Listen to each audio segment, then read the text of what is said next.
And coming back to the poll at the beginning there, looking at employee engagement and safety engagement, and it's something Mark and I quite often talk about. The results of our actual JLL survey across the board for Australia for JLL came up with an overall engagement of 83%. So we were stoked when we got our overall index results back from the HSE index at 85, knowing that our all over employee engagement with all our employees was 83%. So it was really stacking up quite nicely with some really nice parallels and validation there. So the insights have been very interesting for us, with lots of positives and blind spots for us to consider. Even more interesting has been the post-result discussion with the business leads and the capability within this team to consider the insights with their work team. And that's something that's been quite enlightening for me. So I guess looking at the dimensions, you can see there on our spider graph, those areas around clear expectations, and then over in that decision-making and courage. So around that leadership and engagement, that engagement area, were the areas that really fell down for us in the results. Overall, the four aspects with systems, leadership, wellbeing and engagement, I've got to say I've really, really enjoyed those four aspects. The way I look at them, and I know a few people on the call will laugh when I say the pillars of our system, but I've got to say that when you think about when you're managing a portfolio like HSE, systems, leadership, wellbeing and engagement are really, really good pillars or cornerstones for any system to have or any process to have in the business. And it's been really nice to be able to put everything at home into those aspects and understand what the results have been in that space. So quite amazingly for us, some of the outcomes have been around health and wellbeing. And of note for us, and something we're taking very seriously, is that 60% of our people have been having problems sleeping.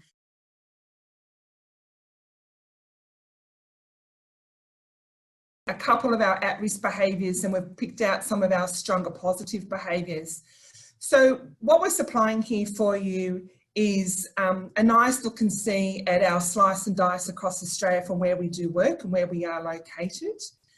And the overall at-risk behaviour that struck an average of 12% was the question around, I have seen my work colleagues compromise safety in order to take a shortcut.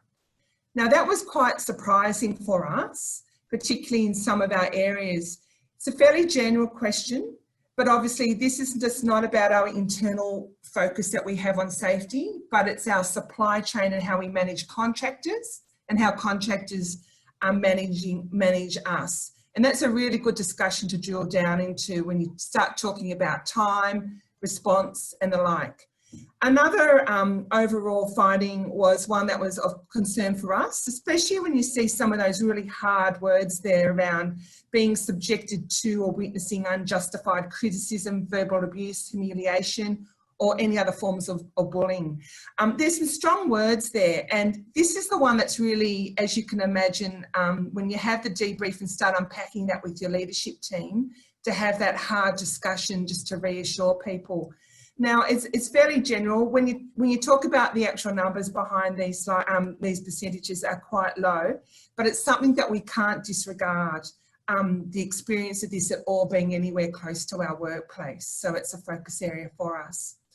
From a positive behaviour perspective, senior management visiting our workplace and having those meaningful safety interactions and engagements with teams. And I guess for us, we weren't surprised by the results here. And obviously you look at somewhere like the Northern Territory, we've got an office of about 20 people that sit in Darwin. A lot of the work that we do in the Northern Territory is with the Department of Defence. And at this stage, we don't have a lot of senior management going up there. Obviously in the last 6 months, no one's gone up there except the team that are located there. So that's not surprising for us. The other really good positive behaviour here for us has been the supervisor praising, giving recognition to positive behaviours. And that's something we do really well right across JLL. And we do this on a regular basis, whether it's in a group session or whether it's an actual reward. But it's something that I know we do better, but it's something that you can never drop the ball on.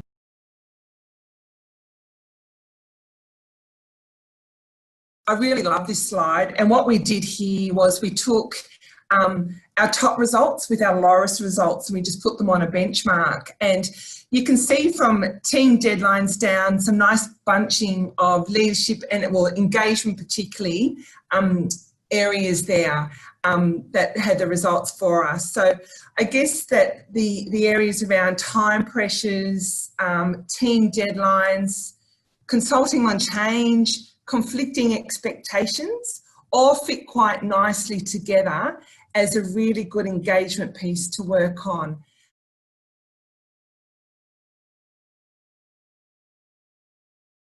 So Jeanette, if I can just make an additional comment there on the slide. What we're seeing collectively across the schools coming through, that often the values around safety beliefs and people believing that safety is important are often scored quite high. The behaviours and how that plays out in the workplace is often different. So I guess what that's saying is that often organisations have a gap between safety beliefs and safety behaviours. That could be knowledge-based, could be a knowing-doing gap, it could be other barriers. And I guess part of what we're trying to do is work with Jeanette and others to understand, I guess, what some of those barriers are, but also, just as importantly, understanding what the opportunities are to continue to improve on things that they're doing well. Brilliant. So it's not all about trying to pick holes in things people are doing badly. It's also about celebrating and some of the successes as well.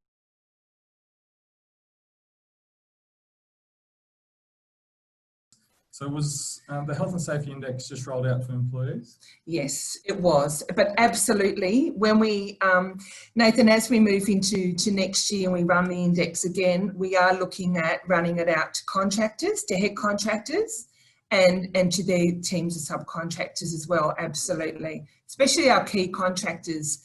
So we're looking to extend into that supply chain well and truly, which will give us the best position, I guess, for us, particularly when the contractors are ours for the work that we do as a principal contractor.